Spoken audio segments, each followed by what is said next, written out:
그런데 이제 고린도후서 혹시 읽어봤어요? 이 시간 굉장히 중요합니다. 이 시간 못 들으면 고린도후서 아무리 읽어봐도 답이 안 나와요. 고린도후서 한번 읽어보세요. 읽어보면 무슨 내용이 무슨 내용인지 잘 몰라요. 안 읽어봤죠? 개관하기 전에 오늘 오기 전에 나도 이게 말씀을 준비하는데 뭔 말인지 잘 모르겠더라고. 그래서 얘는 CTI에서도 한번 배웠거든요. 배우기도 했었고 하면서 그때 메모도 많이 해놓고 이렇게 했는데 다 이해가 안 돼요. 그래서 머리를 쥐어 싸매고 여러 가지 자료도 찾고 그러면서 좀 정리가 좀 됐어요. 정리가. 그래서 고린도후서를 읽기 전에 이 개관을 잘 들어야 돼요. 큰 개관을 머리에 담아두고 나중에 고린도후서를 읽어보면 좀 이해가 돼요. 자, 고린도후서는 몇 번째 편지라 그랬죠? 네, 총 네 번 편지 중에서 네 번째 편지라고 했습니다. 고린도전서에서는 사도 바울이 아까 크게 책망하고 또 질문에 대한 답 그랬었죠. 고린도전서는 그렇게 구성이 돼 있어요. 그리고 네 가지 책망과 나머지 7장부터는 16장까지 질문에 대해서 답변을 한 거예요. 고린도전서 평소에 읽거나 들어보면서 바울이 고린도전서 있으면서 바울의 심정이 힘들어 이런 적 혹시 느껴본 적이 있어요? 생각을 안 해봤구나. 고린도전서는 느낄 수가 없어요. 고린도후서는 어, 내적으로 엄청나게 고민하고 힘들어하는 모습이 고린도후서에 막 절절하게 기록이 돼 있어요. 한번 들어보세요. 고린도후서는 사도 바울의 자서전이라고도 합니다. 자서전. 내가 무슨 일을 했다 뭐 이런 것이 아니라 자서전에 자기의 심정, 내가 어떤 일을 당했냐면 내 마음이 어떠냐면 이것까지 절절하게 기록이 돼 있어요. 근데 사도 바울이 보면 로마서 보면 어때요? 한편의 논문 읽는 것 같죠. 굉장히 일목요연하게 고린도전서도 탁탁탁탁탁탁 사도 바울이 쓴 것들 보면 일목요연해요. 막 왔다 갔다 내용을 하지 않아요. 그런데 유일하게 고린도후서만 이상합니다. 왔다 갔다 해요. 자, 고린도 교회는 바울이 복음 전하고 개척했죠. 뿐만 아니라 목회도 했어요. 그런데 바울을 싫어하는 사람들이 있었을까요? 없었을까요? 있었어요. 심지어는 대적하는 대적자들, 거짓 교사들도 있었어요. 고린도서 11장 5절 여기서부터 성경을 좀 펴봐야 돼요. 눈으로 봅시다. 11장 5절에 보면 거짓 교사들이 나와요. 11장 5절에 보면 나는 지극히 크다는 사도들보다 부족한 것이 조금도 없는 줄로 생각하노라. 나는 누구냐면 사도 바울을 의미해요. 지극히 크다는 사도들, 고린도 교회에 있는 사도 바울을 대적하는 거짓 교사들 앞에 나와요. 앞에 보면 11장 쭉 앞에 보면 뱀이 그 간계로 하와를 미혹한 것 같이 너희 마음이 그리스도를 향한 진실함과 깨끗함에서 떠나 부패할까 두려워하느라 하면서 만일 누가 가서 우리가 전파하지 아니한 다른 예수를 전파하거나 너희가 받지 아니한 다른 정을 받게 하거나 혹은 너희가 받지 아니한 다른 복음을 받게 할 때에는 너희가 잘 용납하는구나. 거짓 교사들 얘기예요. 거짓 교사들. 그러면서 그들이 자칭 아주 훌륭한 나는 최고의 교사다. 사도 바울보다 더 나는 유능한 교사다. 최고의 교사다라고 얘기를 하는 거예요. 그러면 사도 바울을 계속 어, 이게 싫어하고 사도 바울을 내보내려고 했던.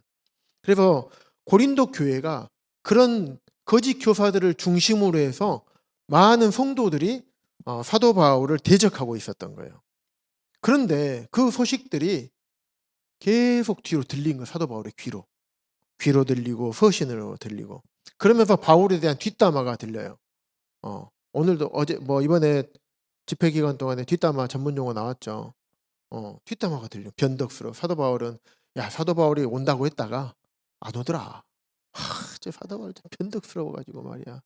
일구이연하고 이런 얘기가 막 들린단 말이에요. 교만하고 말이야. 용모나 말에 있어서 아유 말도 못해. 어? 그리고 앞에서는 말에 좀 어눌하다고 했잖아요. 말에 능력이 없다고.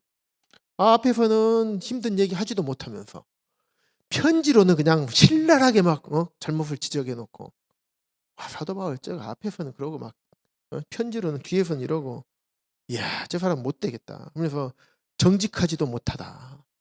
사도 바울은 사도로서 자격도 저기 뭐 사도냐. 나중에 고린도서에서 그렇게 얘기해. 네가 예루살렘으로부터 천거서 가져왔냐. 막 이렇게 따진단 말이에요. 음. 그래서 사도 바울이 고린도에 디모데를 보냈잖아요. 디모데 전서. 근데 디모데가 울고 와요. 울고 와서 해결이 안 되었습니다. 사도 바울 형제님. 편지를 보냈는데 해결이 안 돼요. 그래서 그 모습을 보고 사도 바울이 직접 해결하려고 가려고 했는데 못 갔어요. 그래서 바울이 세 번째 편지를 씁니다. 눈물의 편지라고 하는 세 번째 편지를 디도에게 보내요. 디도를 보낼 때 어땠을까요? 사도 바울 아까 고린도 교회 문제가 있었잖아요. 그래서 고치라고 보냈는데 디모데가 그때 당시 편지는 뭐냐면 생각해야 돼요. 지금처럼 우편으로 딱 보내고 그게 편지가 아니에요. 디모데 손에 들려줘요. 편지를 들려줘서 디모데가 가지고 가. 딱 가지고 가서 거기서 다 읽어주는 거예요. 그리고 거기서 또 질의하면 답변도 해주고 그리고 다시 그들이 또 물어보는 거 있으면 또 적어가지고 다시 와요. 이게 편지예요. 디모데에서 고린도 교회 이제 고린도전서를 써서 보냈는데 변하질 않아. 고린도 교회 성도들이 바꾸지 않아.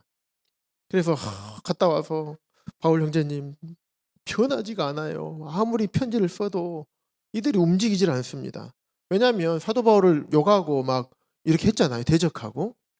그런데 안 바뀌는 거예요. 그리고 세상에 사람들이 침묵하고 있고 거짓 교사들이 막 날뛰고 사도 바울 욕하고 막 그러고 있는데 대적하고 있는데 세상에 성도들이 침묵하고 있어요. 네. 그래서 눈물의 편지를 디도를 통해서 이제 보냅니다. 그리고 나서 디도한테 거기 고린도 교회에 이 눈물의 편지를 보내고 나서 너는 편지 거기 읽어주고 그리고 나는 이제 여기 에베소에 있다 마게도냐로 갈 거야. 마게도냐에 세 개의 지역이 있죠. 첫 번째 베레아, 데살로니가, 빌립보, 데살로니가, 베레아 세 개 있어요. 예, 아시아에서 드로아 사도 바울이 드로아에 왔을 때 건너와서 우리를 도우라 해서 넘어갔죠. 여기가 이제 마게도냐 지역이에요. 그래서 빌립보, 데살로니가, 베레아 이렇게 있어요. 그래서 아마 마게도냐 지역인데 아마 빌립보 지역이지 않았을까 그렇게 생각이 됩니다.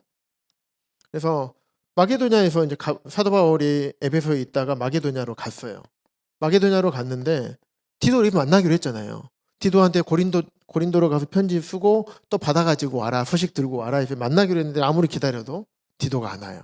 갔다 올 시간이 지났는데 안 와.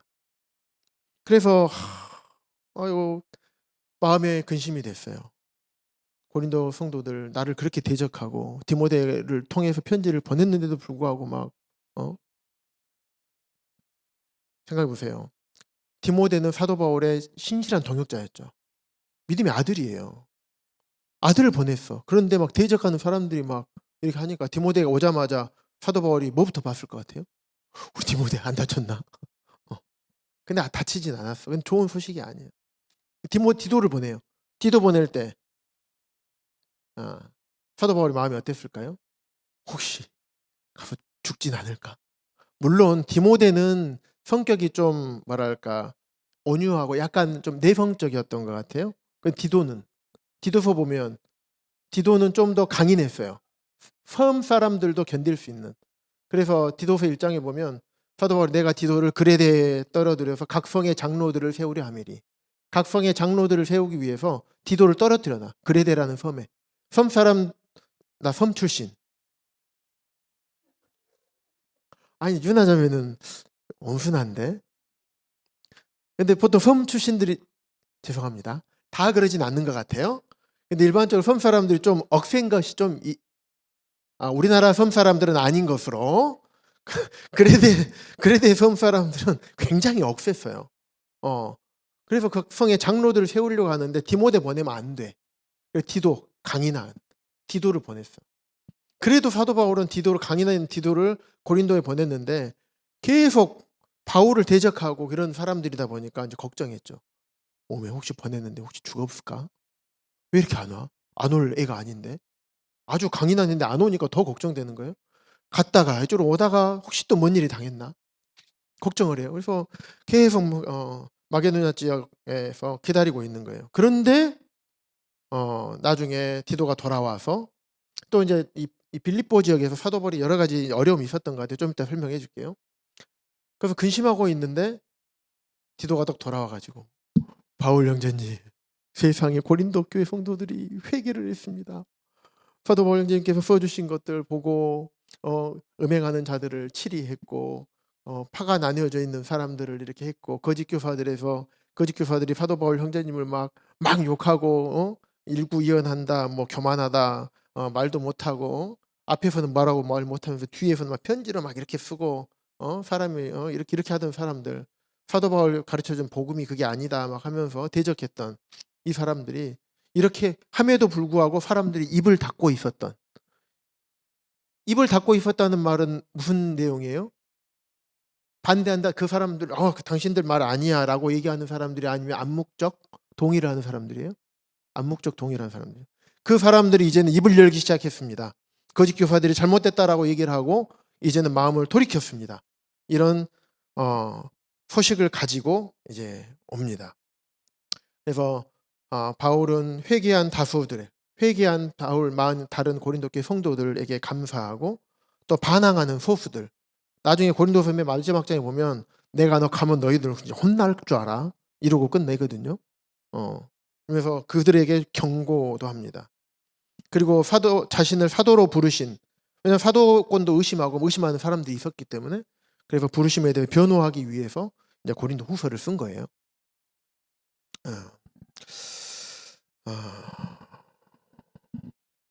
예. 하지만 침묵하던 다수가 거짓 교사들 편에 서지 않았지만 잔존 세력들이 이제 남아 있었죠. 그래서 이 사도 바울이 여기서 디도를 만났죠. 그래서 마게도냐에서 고린도후서를 씁니다. 그러면서 사도 바울이 이제 감사라는 표현을 고린도후서에서 뭐라고 얘기하냐면 위로라는 표현을 써요. 여러 부분 나와요. 그래서 위로라는 표현을 써가면서 고린도후서를 써가지고 다시 디도가 와서 만났잖아요. 세 번째 눈물의 편지 쓰고 받고, 그래서 다시 디도를 통해서 고린도 교회에 다시 보내요. 그래서 그 고린도후서 네 번째 편지를 씁니다. 그래서 고린도후서 보면 논리적으로 문맥상으로 잘 이어지지 않아요. 이어지지 않습니다. 특히 2장에서 7장까지가 굉장히 좀 난해해요. 1장에서 2장 초반까지 좀 이어지는 듯 하다가 2장부터 7장까지 뚝 떨어져요. 뚝 떨어지다가 다시 7장 한 5절부터 다시 또 이어져요. 2장 14절부터 하고 7장 5절하고 이렇게 딱 붙여놓은 것 같은. 이따 이제 설명을 해드리도록 하겠습니다.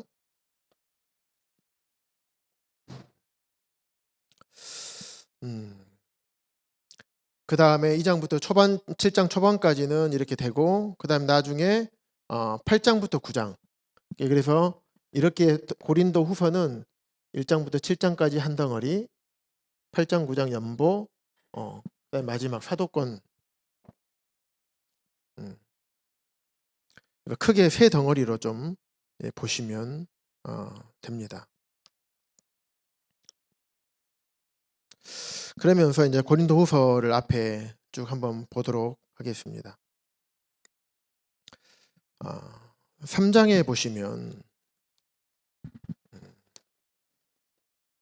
먼저 2장 13절 한번 먼저 볼까요? 아까 얘기 나온 것 비킴에 2장 13절에 보면 내가 내 형제 디도를 만나지 못함으로, 내가 그리스도의 복음을 위하여 드로아의 이름에 주 안에서 문이 열렸어. 에베소에 있다가 드로아로 갔어요. 드로아로 갔는데 거기에서 복음의 문이 확 열린 거예요. 구원받는 역사가 막 일어나. 어. 그런데 내가 마게도냐에 가서 디도 만나기로 했죠. 그래서 드로아에서 복음의 문이 열렸는데 그냥 마게도냐로 간 거예요, 사도 바울이. 그래서 내가 내 형제 디도를 만나지 못함으로 내 심령이 편하지 못하여 내가 그들을 작별하고 마게도냐로 갔노라. 그래서 그 다음에 그 마게도냐로 갔으면 마게도냐에서 만나서 무슨 일이 있었다 뭐 이렇게 얘기가 돼야 되잖아요. 그래서 바로 7장 한번 넘겨볼까요?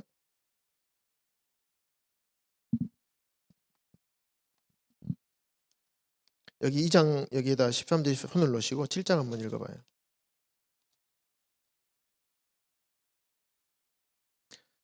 7장 5절. 내가 마게도냐로 갔노라 하고 7장 5절 읽어봐요. 우리가 마게도냐에 이르렀을 때에도 우리 육체가 편하지 못하였고 사방으로 혼란을 당하여 밖으로는 다투며 안으로는 두려움이었노라. 마게도냐 갔어요. 아마 빌립보 교회 정도 될 것 같아요. 근데 거기 안에서도 여러 가지 육체가 편하지 못하였고 사방으로 환난을 당하였고 외적으로는 환난, 밖으로는 다툼, 안으로는 두려움 이런 일들이 있었던 거예요. 그래서 6절에 그러나 낙심한 자들을 위로하신 하나님. 사도 바울이 낙심했다는 거예요.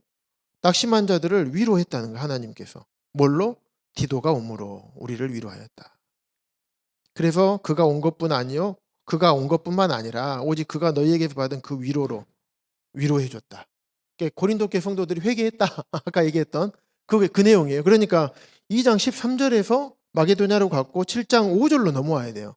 그래야 논리가 자연스러워요. 근데 2장 14절부터 7장 4절까지는 이 내용하고 관련이 없는 내용이 나와요.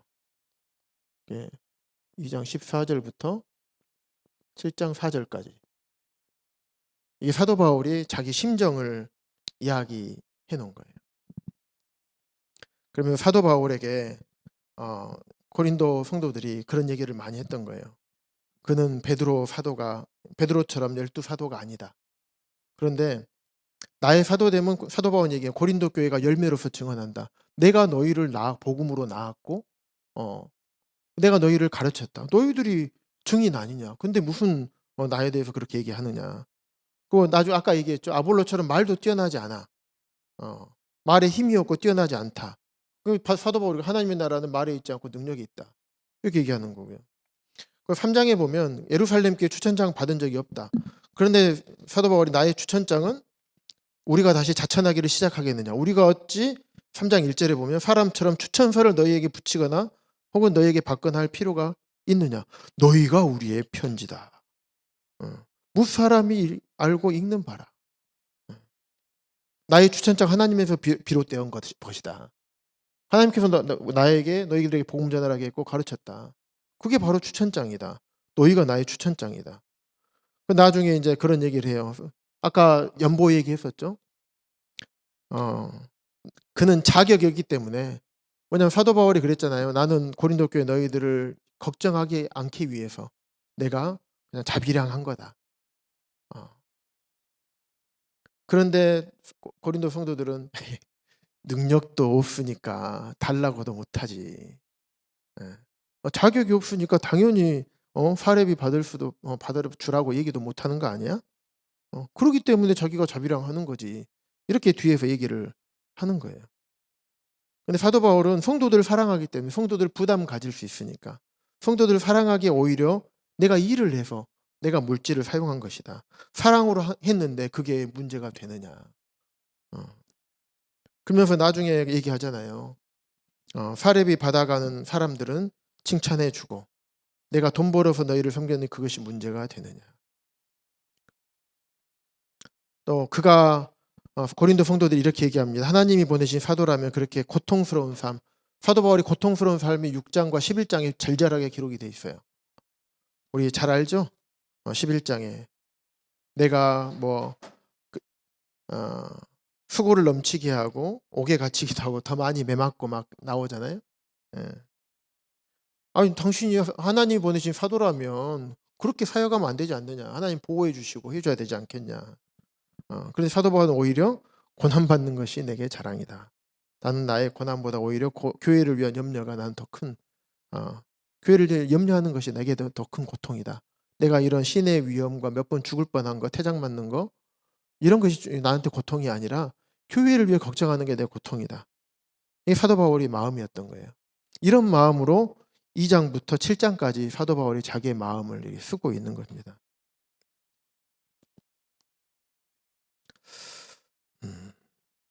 10장 한번 넘겨볼까요? 10장. 10장. 자, 봐보세요. 10장에서도 반대자들을 향해서 바울이 얘기하는 거거든요. 10장 1절 너희를 대면하면 유순하고 떠나 있으면 너희에 대하여 담대한 나 바울은. 바울이 자기 자신을 나는 이런 사람이다라고 얘기하는 건가요? 어때요? 뉘앙스가 어떤 것 같아요? 그래서 사도 바울이 얘기하는 거. 야, 나는 말이야. 너희를 대면하면 유순하게 얘기하고 너희를 떠나면 내가 막 담대하게 막 하는 사람이야. 이렇게 얘기하는 것 같나요? 아니죠. 너희들이 나를 이렇게 말하는데 어, 어, 이렇게 얘기하는 거예요.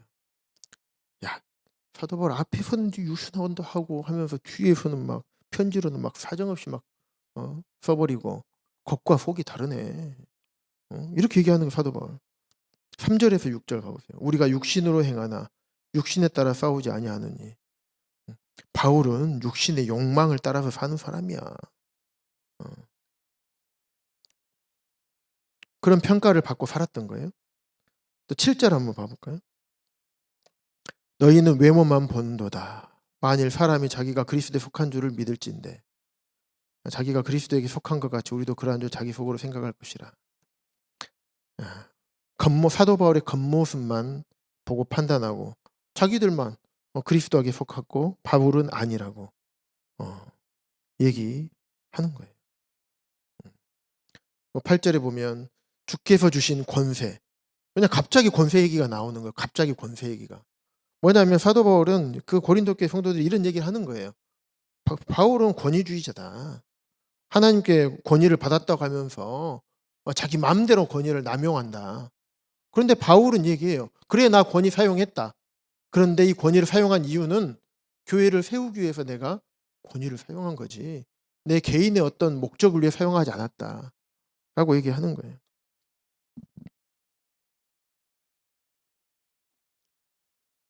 그러면 10절에 보면 편지는 무게가 있고 힘이 있지만 직접 대할 때는 약하고 말도 시원하지 않더라. 자신을 칭찬하고 바울을 평가할 때 자기 기준으로 평가를 한 거예요. 12절에 보시면 우리는 자기를 칭찬하는 어떤 자와 더불어 감히 짝하여 비교할 수 없노라. 우리는 사도 바울 얘기하는 거죠. 자기를 칭찬하는 어떤 자, 거짓 교사들, 고린도 성도들, 그들과 동조하고 그랬던. 그래서 바울을 평가할 때 하나님의 기준으로 평가한 게 아니었던 거예요. 사도 바울이 어떤 사람이었어요? 고린도 교회 성도들에게 복음을 전해줬고 또 교회를 개척했고, 물론 혼자 간 건 아니죠. 아까 얘기했던 누가나 브리스길라, 아굴라, 바울, 디모데 같이 고린도 교회를 세웠죠. 개척을 했죠. 하지만 바울이 주된 사역을 했어요. 그리고 그들에게 복음을 전해서 영혼을 구원받게 하고 하나님 말씀을 가르쳐주고 교회를 세우고 이렇게 했었는데, 바울에 대해서 자기 자신들은 칭찬하지만 바울에 대해서는 이렇게 자기 기준으로 평가를 하는 거예요. 하나님의 교회는 이런 일이 없을까요? 주일학교 아이들은 아직 어리니까 잘 모를 수 있어요. 학생들은 우리 학생부 교사들을 어떻게, 좀 이 학생들 중학교 위나 고등학생들 되면 생각들이 다 있잖아요. 그러면 교사들 판단하거나 그러지 않을까요? 그럴 수 있겠죠. 우리 청년들은 순진해가지고 그러지 않죠. 교사 선생님들이 가르쳐 주시고 예 감사합니다. 강단의 말씀 가르쳐 예예예 그렇게 순종해야죠. 다들 이러잖아요. 그런데 그러지 않는 고린도 교회 성도들이 있었어요. 하나님의 교회 안에도 이런 일이 있을까요? 없을까요? 있어요. 그래서 우리 기준으로 보았을 때 바울 당신은 낙제점이에요. 자격이 없는 사람이에요. 이렇게 얘기하고 있는 거예요. 바울이 고린도까지 복음을, 왜 당신이 왜 여기까지 와가지고 우리한테 복음 전하고 그렇게 마음대로 권위 사용하고 당신 마음대로 이렇게 얘기합니까?" 얘기하는 거예요. 이게 얼마 어처구니가 없습니까? 음. "누가 당신을 이곳에 보내 가지고 복음 전해 가지고 이렇게 했어요." 따지는 거예요. 음. 만약에 주일학교 아이들이나 학생들이 여러분들에게 이런 얘기하면 어떨 것 같아요?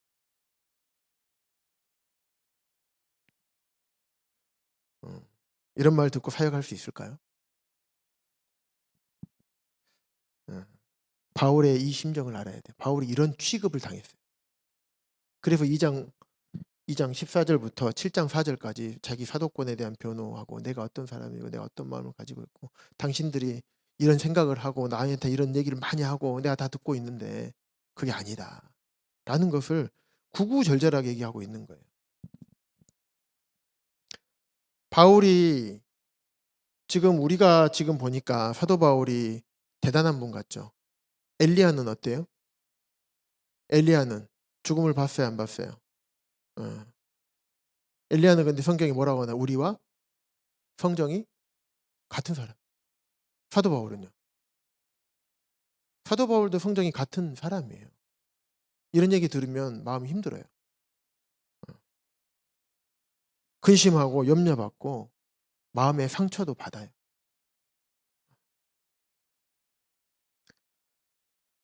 그런 사람이에요. 그런 사도 바울이 이 고린도후서를 쓴 겁니다. 음. 자, 1장 한번 넘겨 볼까요? 1장 5 절부터 2장 11 절까지 1장 5 절부터 쭉 보시면 지금 이 내용 얘기하는 거예요. 이 내용 얘기하는 겁니다.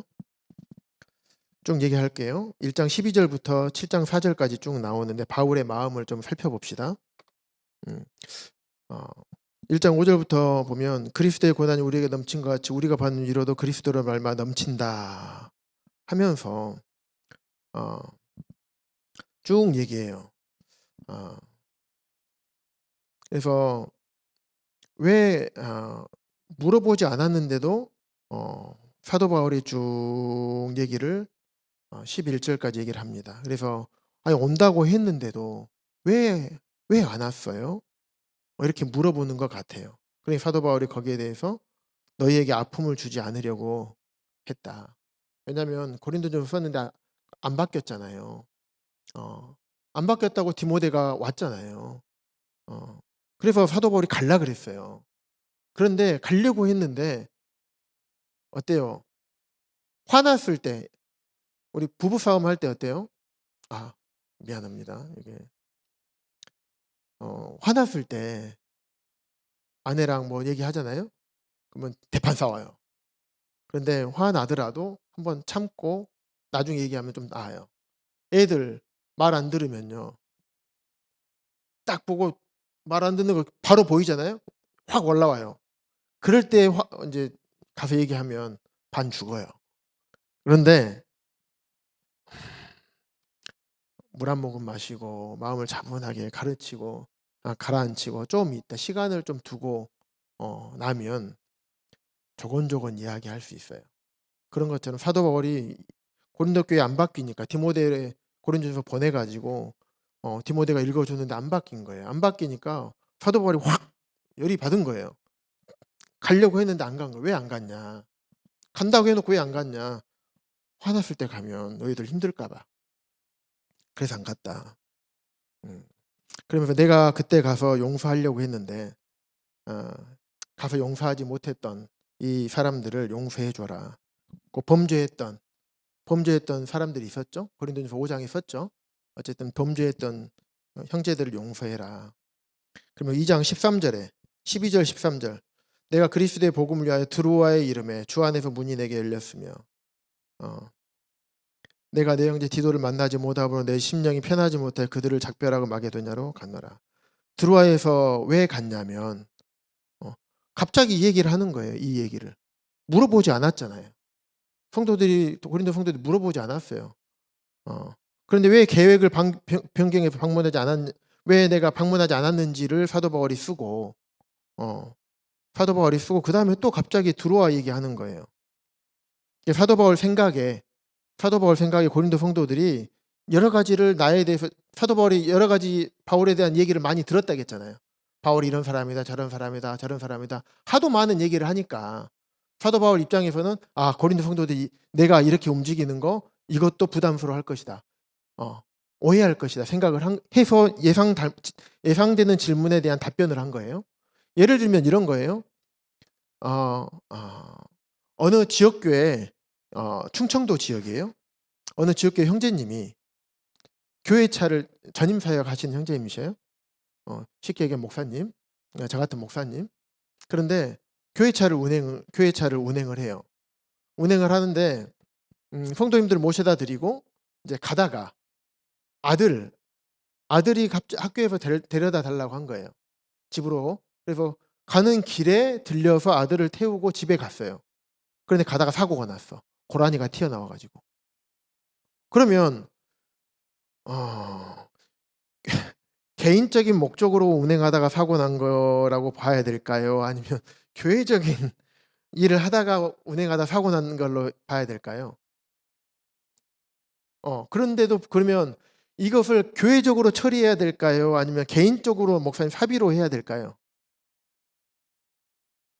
어. 이런 생각들이 있는 거예요. 그래서 이 목사님이 교회적으로 해도 되지만 목사님 차가 없죠. 교회 차밖에 없는 거죠. 그래서 교회적으로 처리해도 되지만 성도님들이 오해할 수 있으니까 사비로 하셨다더라고요. 그런 거죠. 그래서 사도 바울도 많은 이야기들을 이런저런 이야기가 들으니까 내가 어디 한 걸음 움직이는 것 자체가 이 움직임이 성도들에게 어떻게 보일까? 어떤 생각을 하실까? 이런 여러 가지 생각들을 하는 거예요. 음. 그래서 사도 바울이 두로아에 가서 복음을 다 전해 갖고 복음의 문이 열렸는데 마게도냐로 간 거예요. 어. 어. 그래서 마게도냐로 가서 디도 만나려고 간 거죠. 그래서 두로아에서 복음이 열렸지만 그런데도 불구하고 마게도냐로 갈 수밖에 없었다. 그러니까 14절부터 17절까지 또 무슨 내용이 하냐면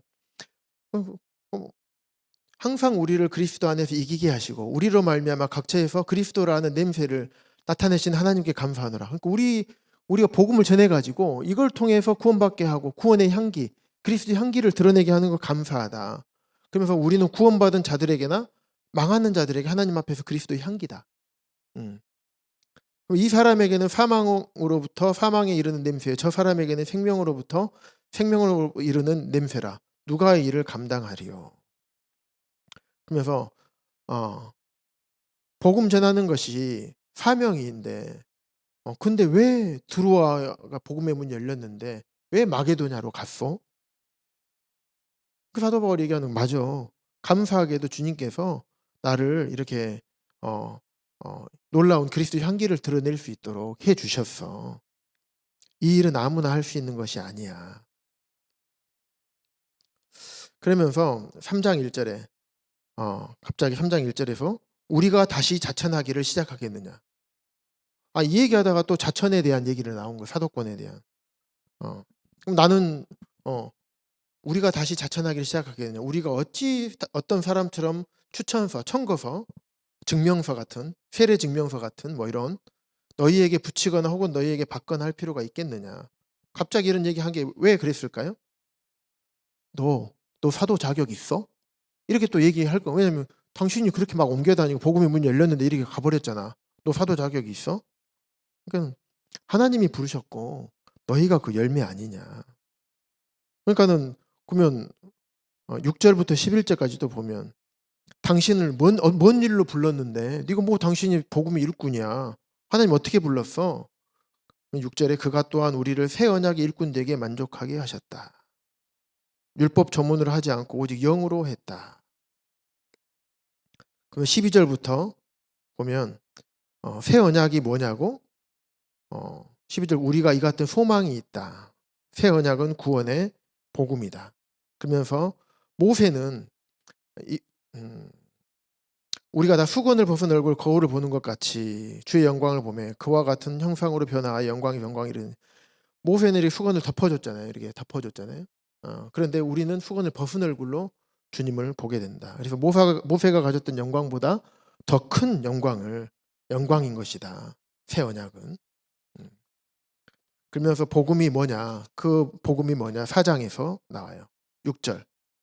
어두운 데에 빛이 비치라 말씀하셨던 그 하나님께서 예수 그리스도의 얼굴에 있는 하나님의 영광을 아는 빛, 그 빛을 놀라운 복음을 우리에게 비춰 주셨다. 그 빛을 전하기 위해서 우리는 늘 죽음의 위협을 겪고 있는 거다.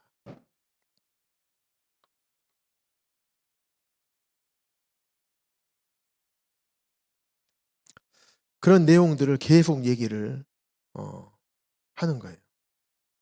계속 그런 얘기를. 그러면 5장 18절.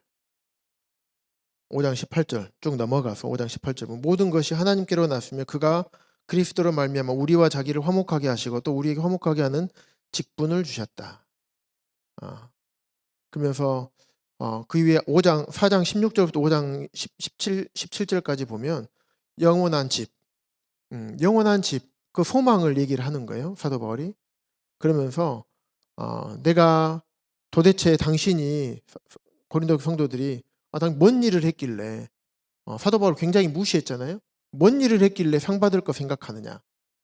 당신이 한 게 뭐가 있냐.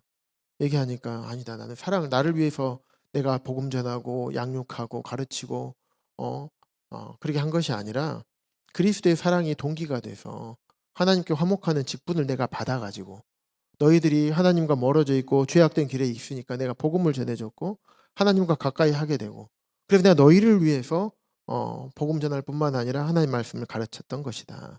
그래서 너희들은 하나님의 사랑과 은혜를 헛되이 받지 말아라 하고 6장 1절에서 또 얘기를 하는 거예요.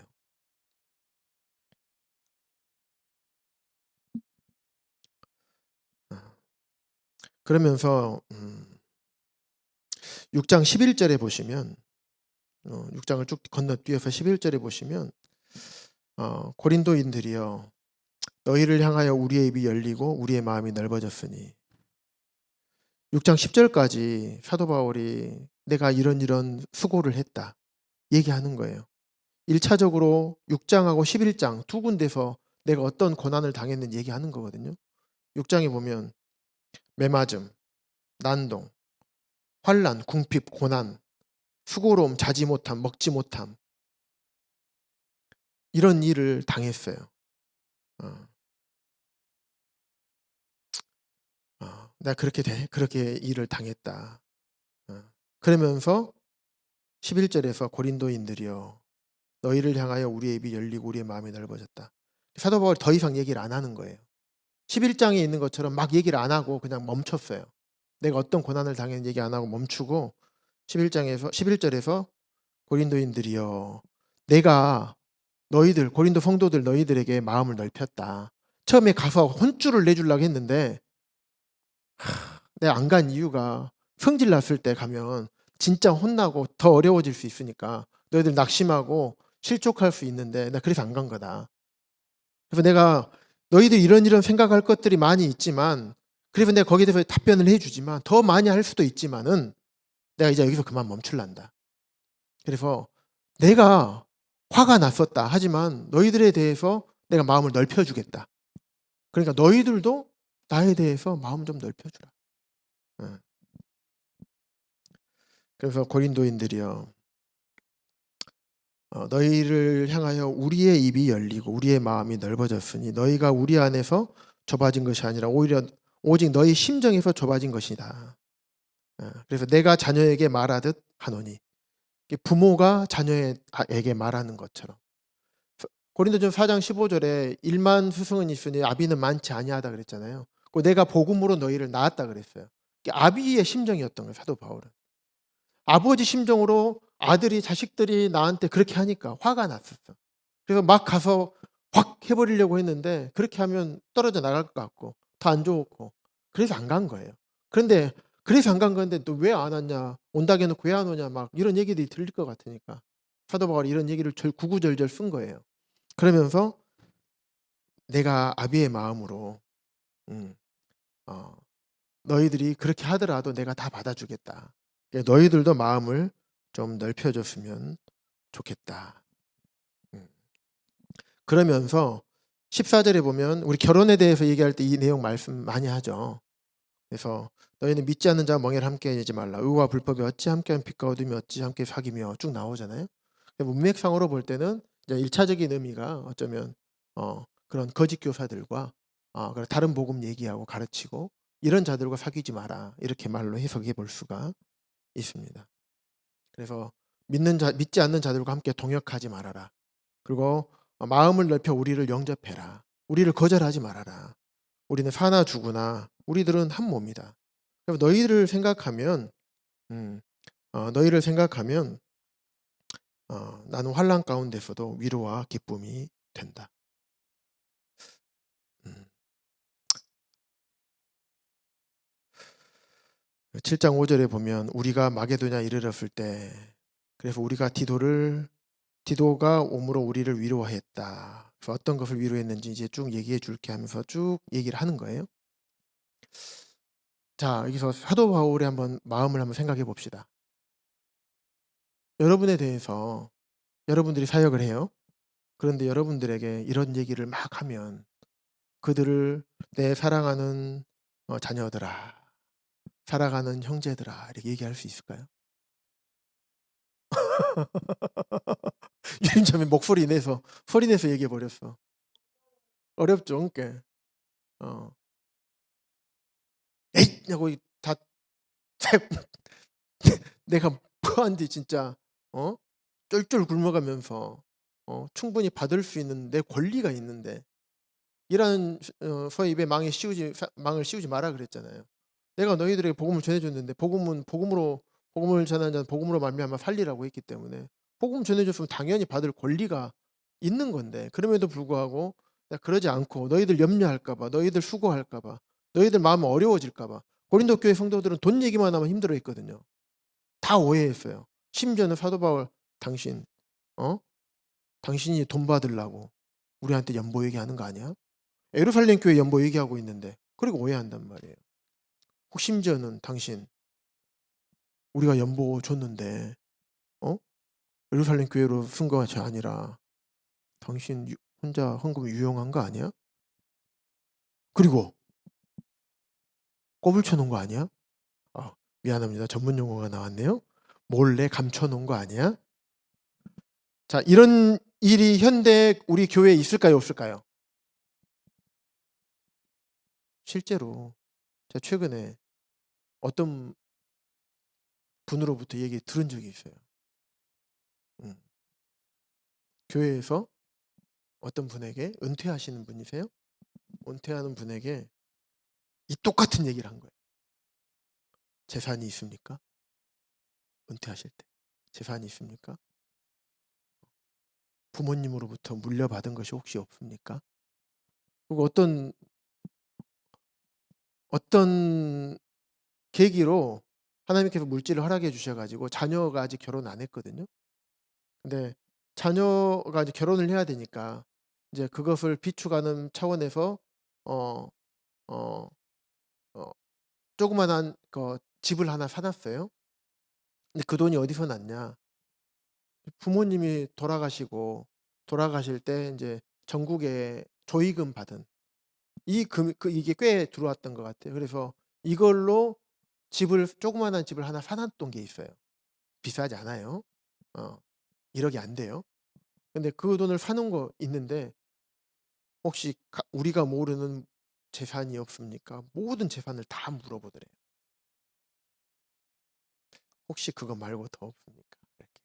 왜냐하면 나중에 은퇴하게 되면 교회에서 이렇게 공개하는 부분들 때문에 그래서 교회에서는 이제 알고 싶으니까 이렇게 여쭤봤겠지만 그 질문을 당하는 이제 분의 입장에서는 어땠을까요? 사도 바울 같은 마음 아니었을까요? 실제로 이게 우리 교회에 일어납니다. 또 장로교 목사님들 제가 많이 만나잖아요.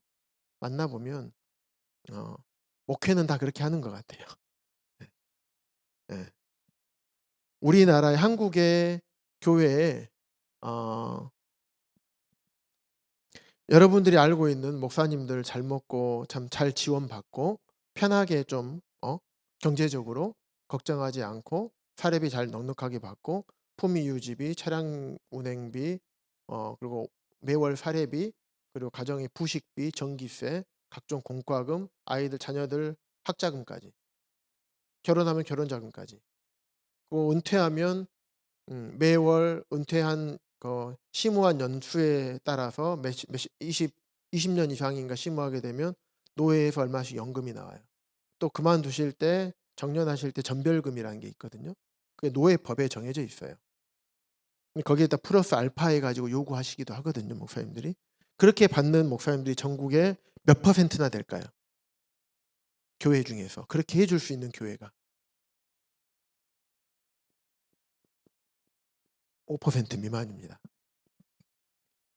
95% 이상은 다 어렵게 목회하는 분들이세요. 그래서 우리가 혹시 다 교파 목사님들, 교단 목사님들 다 잘 먹고 잘 살아, 그거 아니에요. 오해하시면 안 됩니다. 목회라는 것이 그런 것 같아요. 많은 오해를 받기도 하고 그런 모함을 당하기도 합니다. 그럼에도 불구하고 우리는 바울과 같은 마음을 가져야 돼요. 우리 사랑하는 우리 청년 형제님들, 어, 혹시 주님께서 여러분들을 목회로 부르시거나 어떤 다른 사역 선교사로 부르시거나 주님을 위한 사역으로 부르신다 하더라도 교회가 오해하고 때로는 음해하기도 하고 모함하기도 하더라도 낙심하지 않기를 바랍니다. 그것은 사단이 하는 일이기 때문에 사단은 미워하되 죄는 미워하되 성도들은 미워하지 마십시오. 사도 바울처럼 내 사랑하는 자녀들아, 내 사랑하는 형제들아, 이런 마음을 가지시기 바랍니다. 그래서 나도 이제 마음을 넓힐 테니까 마음을 넓혀달라, 이렇게 얘기를 합니다. 그래서 7장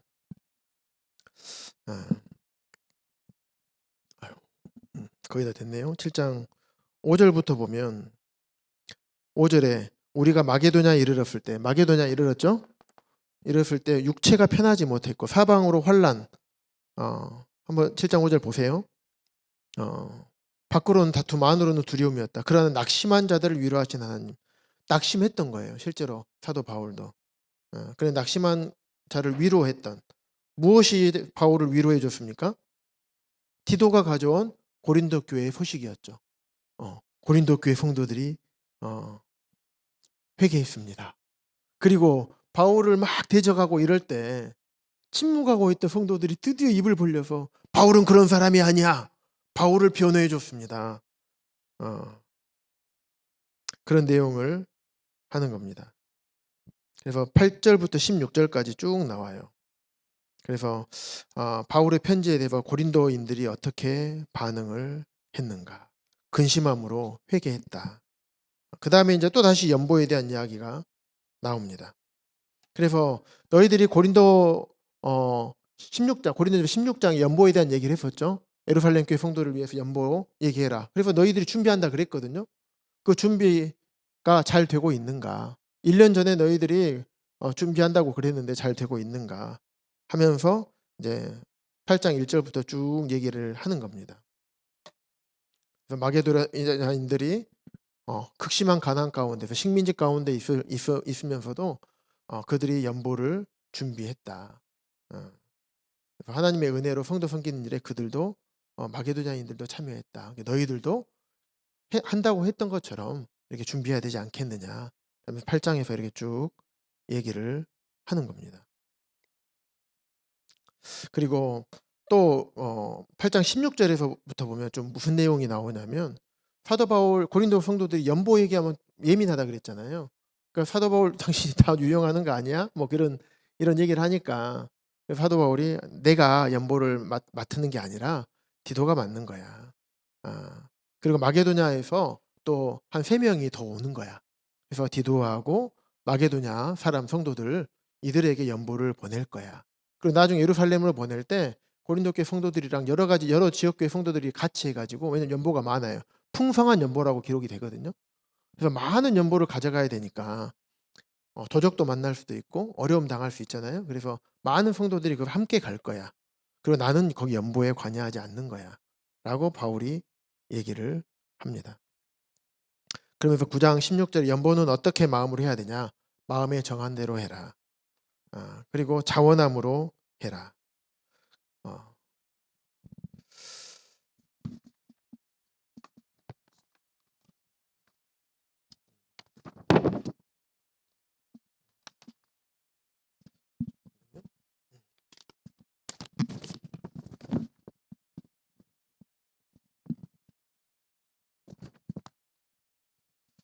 갑자기 생각이 안 나서 연보를 한자로 한번 검색 한번 해볼래요? 연보. 버릴 연자에다가 음,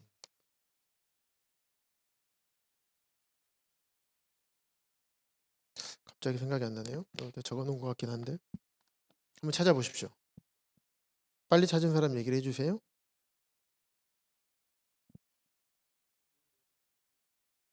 버릴 연애 기울다.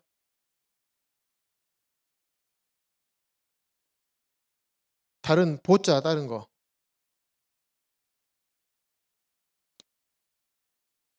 세울보. 여기 있네요. 연보라는 의미가 버릴 연애 세울보. 어, 어. 내 거를 버리는 거 쉽게 얘기하면 내 거를 내드리는 거예요. 그래서 교회를 세우는 거예요. 교회를 세우는 거. 버릴 연자에다 세울 보자를 사용합니다. 그래서 마음에 정한 대로 내 것을 드리는 건데 마음에 정한 대로 드리고 자원함으로 즐겁게 너그럽게 드려라. 연보의 유익에 대해서는 10절부터 9장 10절부터 15절까지 쭉 이렇게 나오죠. 그러면서 사도 바울의 사역에 대해서 변호를 10장에서 한 번 더 하는 거예요. 예.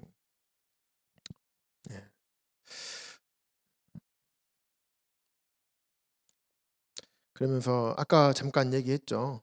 예. 그런 연보에 대해서 그런 많은 오해들을 고린도 교회 성도들이 했던 겁니다.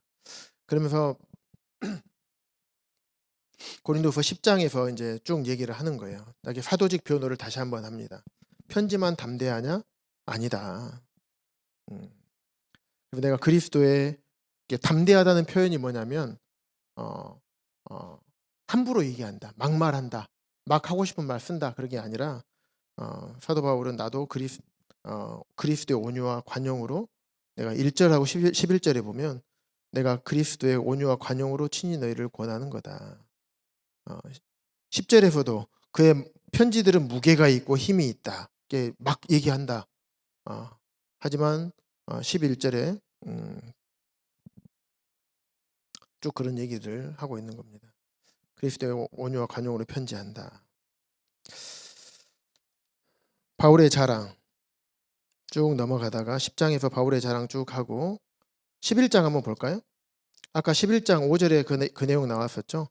자기들이 나는 사도들보다 더 크다. 바울보다 더 크다. 그래서 바울은 11장에 보시면 11장 1절부터 3절 12절에 보면 내가 너희를 정결한 처녀로 한 남편의 그리스도께 드리려고 중매합니다. 사도 바울은 나는 정결한 처녀다. 그래서 정결한 처녀로 너희들 고린도 교회 성도들을 그리스도에게 중매하려고. 중매한다는 게 무슨 말이야? 아까 교회는 그리스도의 신부죠. 그래서 교회는 그리스도의 신부인데 고린도 교회 성도들이 하나님을 떠나 있었잖아요. 그들의 복음을 전해서 신부가 되게 하려고, 우리 그리스도와 교회가 되게 중매하게 하려고 이렇게 했다. 그런데 3절에 보시면 뱀이 그 관계로 하와를 미혹한 것 같이 너희 마음이 그리스도를 향하는 진실함과 깨끗함에서 떠나 부패할까 두려워하느라. 거짓 교사들은 그리스도를 너희를 떠나게 한다. 거짓 복음으로. 이렇게 얘기하는 거예요. 4절부터 6절에 보면 만일 누가 가서 우리가 전파하지 않은 다른 예수를 전파하거나 쭉 얘기하죠. 그러면서 6절에 내가 비록 말에는 부족하나, 사도 바울이 얘기하는 거예요. 내가 비록 말에는 부족하나 지식에는 그렇지 않다. 그런데 거짓 사도들은 말을 잘해가지고 다른 복음을 전하는 자들이라고 4절 5절에서 얘기하죠. 그래서 바울 사도와 거짓 사도들 이런 내용들을 같이 비교하면서 11장 1절부터 15절까지 쭉 얘기를 합니다. 그러면서 11장에 보시면 23절부터 쭉 얘기를 하는 거예요. 16절에서 11장 16절부터 쭉 뭔 얘기를 하냐면 네가 히브리인이냐? 아브라함 후손이냐? 그리스도의 일꾼이냐? 라고 너희들이 나한테 얘기하는데 나도 똑같거든. 나도 너희들 거짓 교사들처럼 히브리인이고 아브라함 후손이고 그리스도의 일꾼이거든. 그런데 나는 너희들은 말로만 하고 아무것도 안 했지만 또 거짓 복음만 전했지만 나는 엄청 고생했거든. 하면서 23절부터 쭉 얘기하는 거예요. 그들이 그리스도의 일꾼이냐? 야, 너희들 말로만 그런 니들이 진짜 일꾼이냐? 정신없는 말을 한다. 거짓 교사들 그거 아니다. 나는 더욱 그러했다. 나는 더 많이 열심히 했거든. 내가 수고를 넘치도록 하고 옥에 갇히고 쭉 얘기가 나오는 거예요. 그래서 24절부터 쭉 얘기하면 33절까지 내가 이렇게 당한 거, 이거 당한 것은 내가 약한 거. 하나님께서 나에게 이 약한 것을 당하게 하시고 내 약함을 통해서 나의 강함을 드러내신 것이다. 내가 약했을 때 하나님의 강함이 드러나는 거다. 그럼 내가 약한 것을 자랑한다. 그러면서 복음을 향한 수고 가운데서 내가 교회를 염려한다. 얘기하면 12장, 그러면 12장으로 넘어가요. 그러면서 주의 환상과 계시에 대해서 쭉 얘기를 합니다. 3층천에서 내가 얘기를 하는 거죠. 내가 부득불 자랑한다. 주의 환상과 계시를 말하리라. 내가 이렇게 막 당했어. 많이 당했어. 하지만 내가 이 약한 것을 내가 자랑하는 거야. 그 복음을 향한 수고 가운데서도 교회를 염려하는 거야. 하지만 내가 어떤 사람이냐면 하면서 내가 환상과 계시를 말했다. 14년 전에 내가 나라고도 얘기도 하진 않아. 어떤 사람이 3층천에 이끌려 갔다. 내가 이런 사람을 아노니 라고 얘기하면서 그가 낙원으로 이끌려가서 말로 표현할 수 없는 말을 들었으니 사람이 가히 이르지 못할 말이로다. 라고 하면서 그 사람이 누군지 아느냐? 바로 나다. 내가 거기서 어떤 것들을 보고 들었는지 아느냐? 라고 얘기했으면 바울이 어땠을까요? 확 높아졌겠죠. 그런데 그렇게 얘기해봤자 고린도 성도들은 움직였을까요? 바울이 인정해줬을까요? 아니에요. 고린도 성도들이 뭐가 많았어요? 재능이 많았어. 굉장히 뛰어났단 말이에요. 씨알이도 안 맥힐 거였어. 그걸 아니까 거기서 딱 멈춥니다. 예.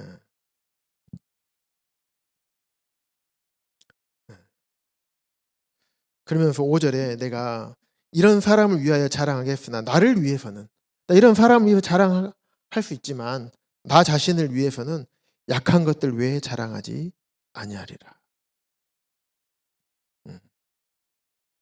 사도 바울은 그런 사람이었습니다. 그래서 우리가 약한 거 아까 얘기했죠. 능력이 많아서 주님 앞에 쓰임받지 못한 사람이 정말 많아요. 하지만 못나서 쓰임받지 못한 사람은 없습니다. 우리가 조금 부족하고 어리석을 수 있어요. 하지만 너무 잘나지 않아서 때로는 감사하시기 바랍니다. 예. 예. 그러면서 12장 7절부터 10절 육체의 가시를 주셨다. 왜 주시지 나에게 육체의 가시를 주셨냐? 나를 자만하지 않게 하려고 하나님께서 내게 주신 은혜였습니다. 여러분에게 나의 치명적인 약점이 있을 수 있어요. 변하고 싶고 바꾸고 싶고 잘 안 돼요. 육체의 가시라고 생각하시기 바랍니다. 하나님께서 봐, 너 안 되지? 그러니까 교만하지 마. 이렇게 얘기하는 거예요. 그러면서 이제 바울이 3차로 고린도에 방문한다고 합니다. 그러면서 걱정하지 마. 나 돈 뜯는 사람 아니야. 오히려 나는 돈을 너희를 위해서 쓰는 사람이다. 라고 하면서 14절부터 얘기합니다. 내가 세 번째 너희에게 가기를 준비하였으나 너희에게 폐를 끼치지 아니하려. 내가 구하는 것은 너희의 재물이 아니다. 오직 너희다. 어린아이가 부모를 위하여 재물을 저축하는 것이 아니요 부모가 어린아이를 위하여 하느니라. 어린아이는 사도 바울 입장에서 누굽니까? 고린도 교회 성도들이죠. 부모는 바울이죠. 그러면 아이가 부모를 위해서 저축합니까? 아니죠.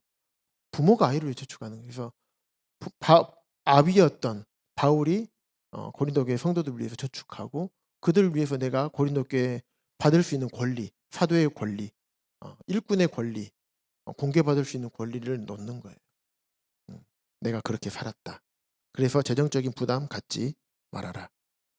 이런 얘기를 쭉 하는 겁니다. 13장의 마지막에 1절에 보면 내가 이제 세 번째 너에게 갈 거다. 두세 증인의 입으로 말마다 확정하리라. 이제 확정, 진짜로 갈 거다 얘기하는 거예요. 그러면서 내가 이미 말하였거니와 지금 떠나있으나 두 번째 대면했을 때와 같이 전에 죄 지은 자들과 그 남은 모든 사람에게 미리 말하노니 내가 다시 가면 용서하지 아니하리라. 협박입니까? 협박으로 들려요? 아니면 다른 말로 들려요? 너 나 갈 건데 진짜로 갈 건데 가기만 해봐. 가만 안 놔둘 거야. 이게 협박입니까? 아니면 내가 가서 용서하지 않을 거야. 그런데 너희들이 돌이키면 좋겠어. 내가 가기 전까지 돌이켰으면 좋겠어. 이 말이 담겨져 있잖아요. 우리가 사역을 할 때 이런 마음이 우리가 좀 필요하지 않는가 생각이 듭니다. 그러면서 기뻐하라 평안할지어다 무난하라 이렇게 얘기를 하면서 고린도후서가 맞춰져요. 그래서 뭐 제가 주절주절 얘기를 했는데 이 부분만 잘 생각하고 있으면 돼요. 이 부분 크게 세 덩어리다. 그래서 이 부분은 1장에서 2장 1장 1절부터 2장 13절까지 하고 해서 이 부분이 똑 떨어진다.